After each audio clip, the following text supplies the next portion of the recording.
Pilkada Karawang 2020 merupakan momen yang dinantikan.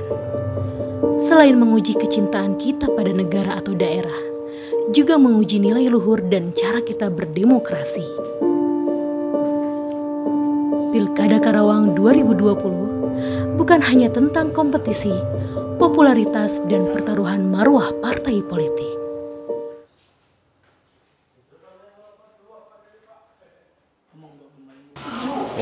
Saksi yang dua. Saksi penangkap. Saya di Sumiran telah menerima amplop dari pasangan 02 sebanyak 3 amplop, yang 2 amplop sudah terpakai. Ini sisa 1 amplop. Amplop ini dari saya terima dari saudara Ade Pisor. 200 amplop Untuk ya masyarakat untuk masyarakat agar mencoblos 02. uangnya dari mana? Uang dari Bapak Haji Asun. Haji Asun itu siapa? Haji Asun, anak buah Haji Aep. Karawang adalah tentang 223.000 keluarga yang masih hidup di garis kemiskinan. Tentang kabupaten yang penuh rasa aman dan tentram. Rencananya kami hari ini juga akan kami laporkan kepada Bawaslu. Karena ini merupakan bagian daripada peran kiprahnya Bawaslu untuk menindaklanjuti sebagaimana mestinya sesuai dengan aturan yang berlaku tentang pemilu kada di negara kita ini.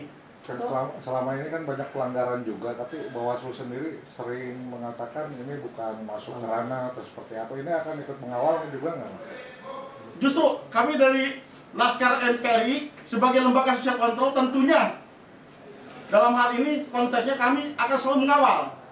Karena apapun bentuknya, tidak ada lagi toleransi bagi siapapun calon bupati dan wakil bupati khususnya Kabupaten Karawang ini yang melakukan sifatnya melanggar aturan, apalagi memberikan misalnya amplop terhadap misalnya masyarakat demi menarik simpati untuk memenangkan pasangan calon bupati dan wakil bupati yang dimaksud.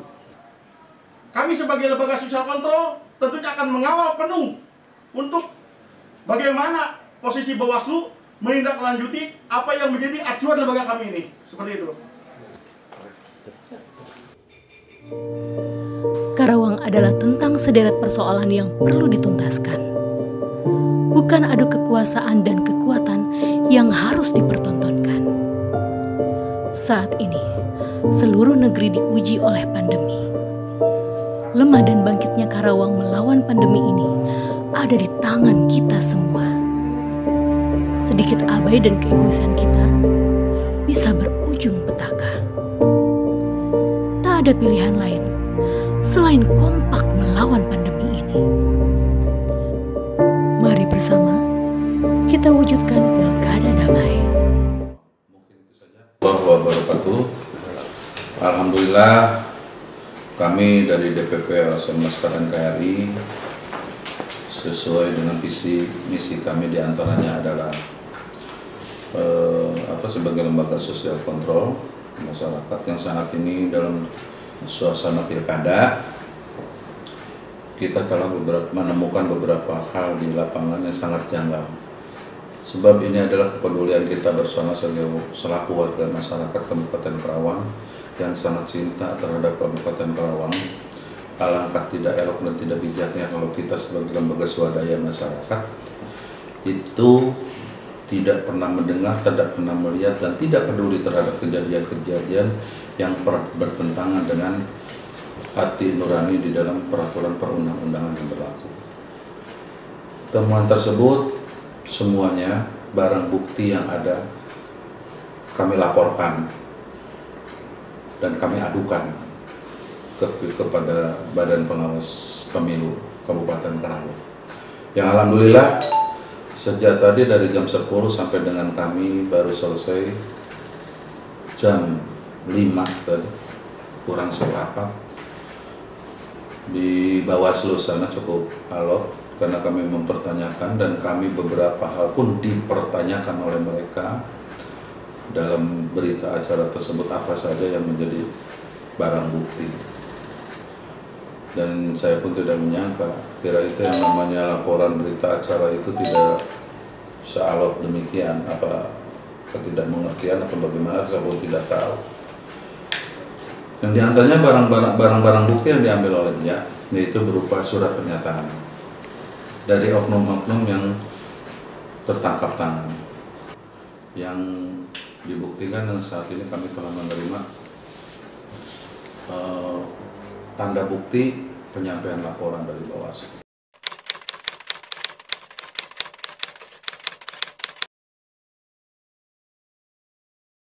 Yang langsung dengan pelaku pemberi uangnya, terus bikin pernyataan juga. Nah itu kan dilakukan oleh warga juga, saya juga nggak tahu, itu bukan pengawas pemilu. Ya sebaiknya ketika ada bukti-bukti tersebut disampaikan segera ke Bawaslu, biar peristiwa ini bisa menjadi jelas gitu, terang benderang peristiwanya seperti apa, dilakukan oleh siapa, biar kami juga cepat melakukan penindakannya.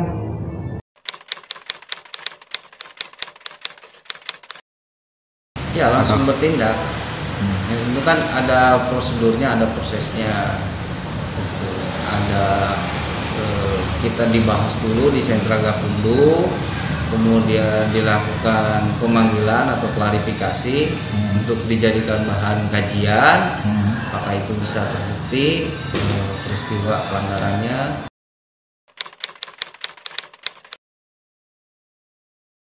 Kalau terbukti sanksinya, nah untuk si pemberi ini ada sanksi pidananya, minimal itu 36 bulan penjara, maksimal 72 bulan penjara, dan denda minimalnya 200 juta, maksimalnya 1 miliar. Nah, itu bicaranya jadi kurungan dan denda. Itu juga berlaku sama kepada si penerimanya.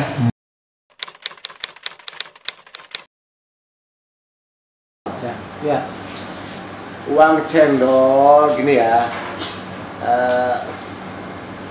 pelaksanaan mau dari pilkades, pilkada, pilprop sampai pilpres, pembelajaran politik yang gagal.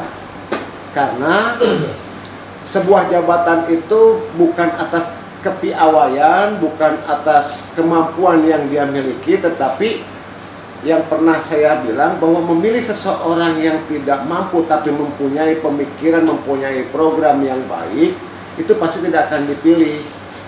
Tapi memilih bagi orang yang punya duit. Tata caranya mau seperti apa yang saya bilang tempo hari, bahwa orang itu nggak perlu sekolah tinggi-tinggi kalau memang ingin jadi pemimpin. Yang penting asal punya duit banyak. Nah, ini terjadi. Kan begitu. Artinya buat saya ini kacamata saya. Jadi kalau memang tuh ada para pemirsa yang menonton, ya jangan baper, jangan kecewa, ya jangan marah. Kenyataannya dari sisi pilkades, syarat-syaratnya pun seperti apa hingga menjadi lolos, pilkada pun hingga harus bagaimana menjadi lolos. Tapi dari sisi kemampuan aja kita bisa lihat pada saat memang toh dalam debat publik. Nah di sana orang tuh pasti akan ada yang menonton. Di situ akan terlihat kemampuan seseorang, cara penyampaian bahasa, cara penyampaian program. Nah akibat keinginan yang luar biasa, keinginan ingin jadi seorang pemimpin, apapun akan dihalalkan cara itu. Maka muncullah duit cendol, ya kan? Kenapa sih dikatakan uang cendol? Kenapa sih masyarakat harus dibodohi dengan uang ada 20.000, 25.000, 50.000? Apakah tidak berpikir bahwa pemilihan bupati itu ataupun pilkada ini masing-masing selama 5 tahun? Kalau 5 tahun ini 25.000 dibagi 5, berarti masing-masing cuma 5.000 perak dalam setahun. Apa yang dirasakannya? Seharusnya di sini bagian penyelenggara itu harus menyampaikan dengan sesungguhnya. Nah, konteksnya hari ini karena Bawaslu tidak ada sosialisasi yang maksimum. Saya katakan kenapa sosialisasi tidak maksimum, Bawaslu gawainya apa, kerjanya apa gitu loh ya. Uang sudah diturunkan, tapi itunya mana hasilnya? Pemaparan kepada seluruhnya, pemaparan kepada masyarakat, sosialisasi kepada masyarakat disampaikan atau tidak? Malah yang terjadi, yang sering saya dengar, baca, nonton dalam berita, itu masyarakat tidak ada yang tahu para calon. Masyarakat tidak tahu kapan pilkada yang ada di Kabupaten Karawang. Nah terus gawainya Bawaslu apa? Lagi-lagi saya tidak ada kepentingan antara pasangan calon 1, 2 maupun 3. Contoh H-1 saja masih ada tuh yang namanya baligo. Nah kerjanya Bawaslu apa? Pakailah rok.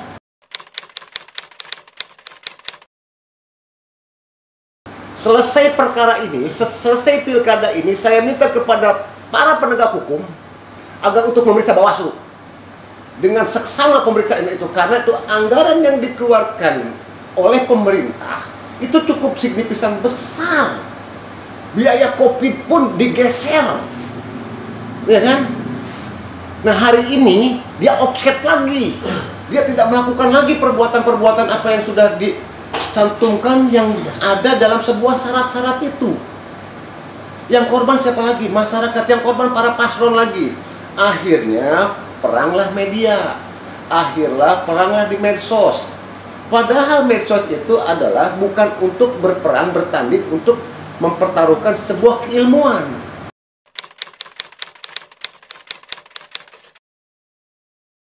Ngaku saja politik bangkotan, ngaku saja ngerti dengan politik, ngaku saja berilmu politik, tapi sindirannya, peranannya, kata-katanya hingga membuat orang sakit hati. Kenapa sih mesti memaksakan kehendak kalau memang kita belum ditakdirkan untuk jadi bupati? Ya sudah, kalaupun kalah pun ya sudah.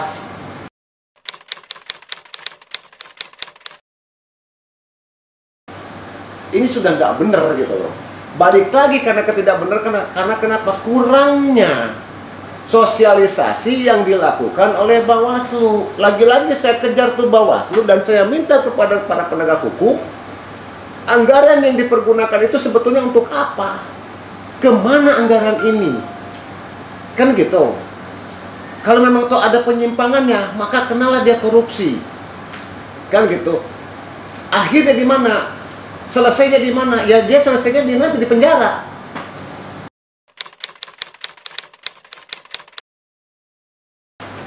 Sudah direncanakan dari awal bahwa malam H, min berapa, ini uangnya harus turun.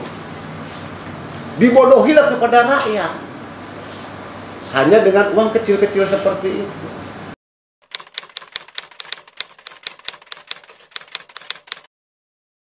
Ini sudah telah murni ada perbuatan pidana.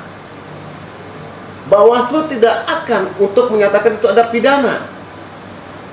Dia akan selesai dulu pilkada itu, memprosesnya kapan? Kalau ini laporan, ada uangnya tersisa, barang buktinya ada, orang yang menerimanya cukup. Selesai itu urusan. Nah ketika nanti ada terjadi sesuatu gitu kan, silahkan gugat dalam MK. Buktinya ada dan terbukti, masalah salah benar, peradilan nanti. Kan begitu. Yang punya kepentingan mah PNS. Saya bilang dengan tegas, ASN itu bullshit kalau tidak ada ikut serta di dalam pilkada ini. Rakyat apa kepentingannya?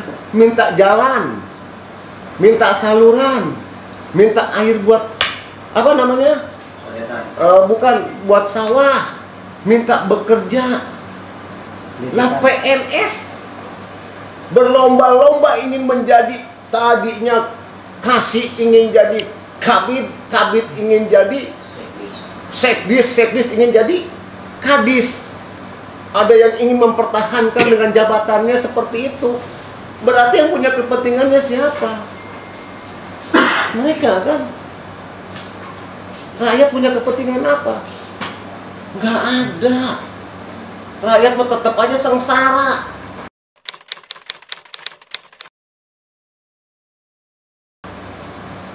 Waduk, bohong, bullshit kalau misalnya para ASN itu tidak ikut praktis di dalam pilkada 2020 ini di Kabupaten Karawang.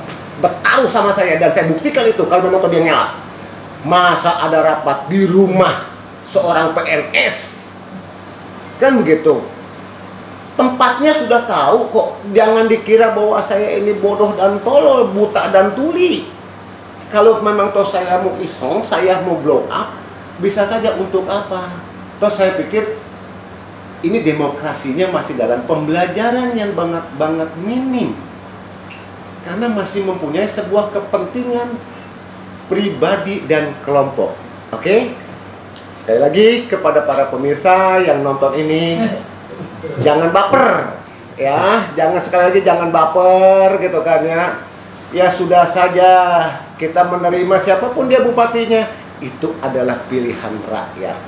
Oke?